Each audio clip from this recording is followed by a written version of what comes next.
ඇත්තම අප්‍රිකානු රටවල් දියුණු වෙන්න මේ PPP මොඩල් එක බලපාලා තියෙනවා. එක PPP මොඩල් එකක් අප්‍රිකානු රටවල් වලට ඇවිල්ලා තියෙනවා. ඒ කියන්නේ පෞද්ගලික ක්ෂේත්‍ර, රාජ්‍ය ක්ෂේත්‍ර දෙකොල්ලම එකතු වෙලා ආයෝජන කරනවා කියන වැඩේදී බොට් මොඩල් එක ක්‍රියාත්මක වෙලා තියෙනවා.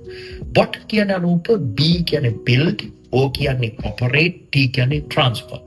එතකොට build කියලා කියන්නේ පෞද්ගලික ව්‍යාපාරයක් ඇවිල්ලා රට ඇතුලේ ව්‍යාපාරයක් පටන් ගන්නකොට ආයෝජනයක් පටන් ගන්නවා. සමහරවිට විදේශීය පෞද්ගලික අංශය කෙනෙක් වෙන්න පුළුවන්, දේශීය කෙනෙක් වෙන්න පුළුවන්. කොහොමද පෞද්ගලික අංශය නියෝජනය කරන කෙනෙක් ව්‍යාපාරයක් පටන් ගන්නවා.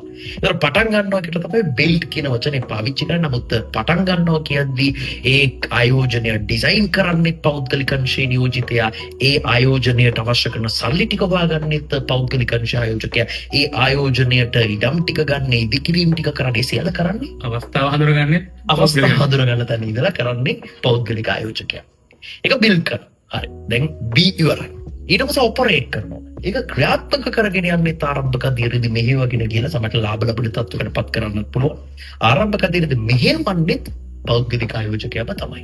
බිල්ඩ්, ඔපරේට් තුන්වෙනි අධීර විදියට කරනවා. අන්න යම් සාධනීය මට්ටමකට ඔපරේට් කරාට පස්සේ ඊළඟට ට්‍රාන්ස්ෆර් කරනවා. පවරනවා. කාටද පවරන්නේ? රජයට. ඒතර ලංකාව වගේ සල්ලි නැති රජයක්. ඇත්තටම සල්ලි නැති රජයක් අපිට ආයෝජන පටන් ගන්න තරම් හැකියාවක් නැහැ.